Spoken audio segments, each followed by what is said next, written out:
Hello, today we're going to be counting down the top 10 rudest Hollywood actors that had a freak out on set. At number 10 we have Christian Bale. Christian is a versatile actor physically and skill-wise. He's able to shrink and grow his physique seemingly at will. He's played everything from a skinny substance addict to Batman. In 2008, Christian starred in a third film of the Terminator franchise, Terminator Salvation, and while he was filming, a scene director of photography, Shane Hurlbut, apparently moved into Christian's eyesight. This caused Christian to snap out of character and into defense mode. The now infamous audio clip of Christian screaming at Shane. To make matters worse, anyone trying to calm Christian down were met with an equally swift verbal lashing. While the cinematographer was just checking a light to make sure it was in the right place, aka doing his job, Bale made it his mission to share his intense feelings with the entire crew. When the audio leaked, Bale apologized for his actions and told the world to praise the crew for their work. While the movie turned out okay, visually speaking, the project as a whole is remembered as the worst entry in the Terminator franchise to date. At number 9 we have Joaquin Phoenix. We understand a dedication to one's craft, and Joaquin Phoenix is a prime example. Joaquin's acting career has been going steady since he first appeared in the 1989 comedy Parenthood when he was in his mid-teens. While he's seen as one of the greatest actors in recent history, his reputation on set has been tarnished thanks to a little freakout while filming the 2018 solo flick Joker. He appeared on Jimmy Kimmel Live to promote the shoot when Jimmy played a behind-the-scenes clip of Joaquin getting loud and angry at a man named Larry and the constant whispering behind the cameras before dropping a few F-bombs and storming off set. When the cameras came back to the studio, Joaquin was frozen in shock, clearly not expecting the clip to ever see the light of day. He explained that Larry was a cinematographer who had teased Joaquin off set earlier that day, calling him a diva. He then explained that there's a lot of pressure on set, especially in a closed space like the apartment from the scene. He apologized to the audience for having to see him behave in such a manner, which was met with applause. At the end of the day, he's a performer and no harm came from the outburst. If Larry's cool with it, so are we. At number 8 we have Ewan McGregor. The last thing any actor needs while filming on location is something from the paparazzi coming up and demanding their attention. One such incident took place with Obi-Wan Kenobi himself. Ewan was on location in New York filming a scene for the Netflix series Halston when he was spotted approaching photographer Steve Sands for being too chatty during a take. McGregor then let out some choice words before snapping back into character and filming a scene with a co-star Kelly Bishop. Not only did nobody on set blame him at all, the cameraman actually apologized and they were able to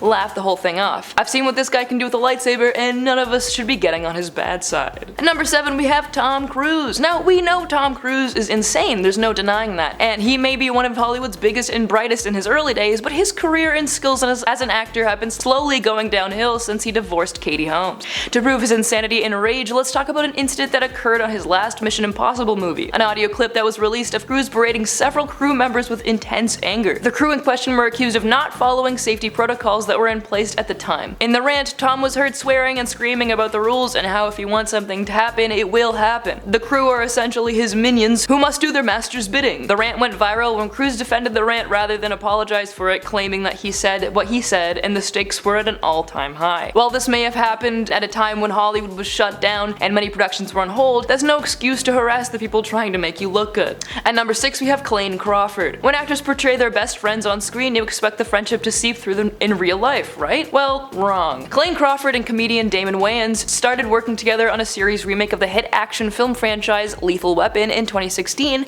and the show was well received. The pair seemed to have good chemistry on camera and made us want to see more of their friendship. Behind the scenes, however, these two could not stand each other. The set was plagued with multiple altercations that bogged down production to the point where Clayne's character was written out of the show and replaced with Dukes of Hazzard star Seann William Scott. Following the recasting announcement on set, audio was leaked of the pair bickering like an old married couple just moments before snapping into character for their scene. The clip clearly shows Clayne trying to egg Damon on, and this clip was recorded only a few days following a stunt gone wrong Clayne directed and that left Damon with a nasty head wound. The show did great without him, but was cancelled after only 4 short seasons. We need more of Seann William Scott in the world, bring it back. Number 5 we have Orson Welles. Orson was the man behind what many film schools consider the greatest piece of cinematography ever put to film, Citizen Kane. I've never seen it so I can't comment any further. Orson did a lot of voiceover work back in the day and had one particularly terrible time trying to record a radio ad for the food company Findus in 1970. Behind the scenes, Otto shows Orson going on a rant after being asked to emphasize the words in and beef, before calling the man running the show some choice words and telling him to let Orson hear what he's supposed to sound like. He complains about the content of the script after fumbling the name of a Norwegian fisherman. He just kind of mumbles his way to the end of the script before claiming the content was unoriginal and uninspiring. The guy was reading an ad that contained the word beef, sorry if nobody found that inspirational. At number 4 we have Kasem. Casey's face is certainly one you did not know, but his voice certainly is. Casey voiced the original portrayal of the popular cartoon character Shaggy in the mystery series Scooby-Doo. During his time outside of the recording booth, Casey actually used to run a daytime radio show. The content of one broadcast in particular sparked a very heated reaction from Casey. In 1985, he was asked to read a dedication request about a fan's dog that had passed away. The dedication read, "Recently there was a passing in our family. He was a little dog named Snuggles." Casey was audibly upset as the statement was meant to follow a relatively happy song. He was sent into a tangent in which he made it clear that this kind of thing had kept happening to him for a while now, not holding back a single thought on the matter. Following the incident, the producers started to be more careful with the content they would allow Casey to read. At number 3, we have Henry Winkler. Henry Winkler, best known for his role as the Fonz on Happy Days, was set to direct Tom Hanks in his much-loved buddy cop movie Turner and Hooch. Unfortunately, these two had a pretty rough history together before that though. The Fonz had actually fought with Hanks in character on set of Happy Days for one episode a few years prior. It would appear that Tom wishes he could fight Henry for real though, as rumor has it the two of them didn't get along at all. So much so that a few days into shooting Turner and Hooch with Henry behind the wheel, Hanks ordered Winkler to be removed from set and replaced as director. That's the kind of power Tom Hanks wields. He could just walk on set and be like, no. Not only did Tom complain that Henry's behavior as director was annoying, he complained that Henry was just overall bad at his job. It would take double the average time to reset a shot on set, he had minimal control over his actors, and was apparently very frustrated with having a dog on set. Like, did he even read the script before he took the gig? The dog is a national treasure. What makes this firing even more tragic is the fact that when Winkler was delivered the news, one of the film's producers ripped Henry's contract up right in front of his face. Over the years, when asked about the incident, Henry denies that he ever had any kind of personal or professional issues with Tom, but like Tom's never given us a reason to think he would lie about something like that. What would he have to gain? At number 2, we have Eric Stoltz. Let's talk a bit about the 1985 comedy sci-fi Back to the Future. I loved this movie growing up. The story followed Marty McFly, a high school student who was accidentally sent back to 1955 in a time machine invented by his close friend and scientist Dr. Emmett Brown, played by Christopher Lloyd, and is forced to get his future parents together before he disappears from existence. Whoever pitched this movie must have been lacking sleep. The film went on to spawn 2 sequels, creating what is considered to be the greatest film trilogy of all time. While Michael J. Fox may have played the iconic Marty McFly, he was not the first actor to don the puffy vest on set. A young man named Eric Stoltz was initially cast to play the role. You may not recognize Eric's face, as his most famous character was drenched in prosthetics and makeup, playing the character of Roy L. Dennis in the film Mask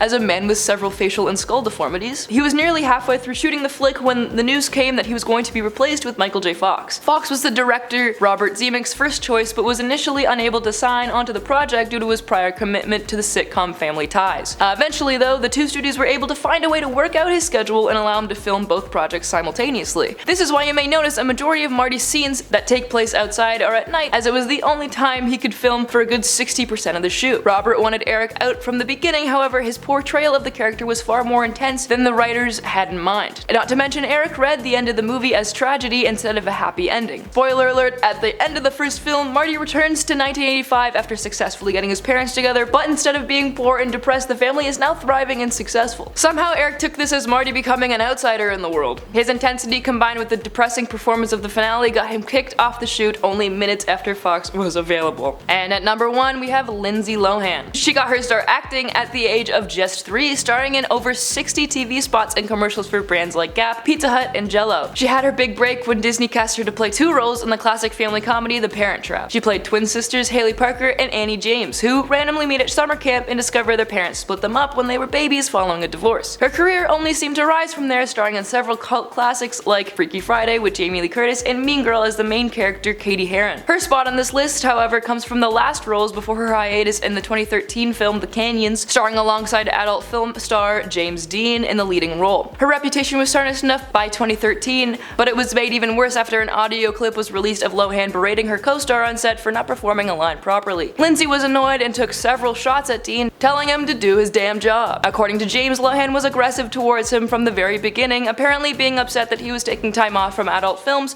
to attempt a career in the real world. Thank you guys so much for watching, and I will see you in the next one.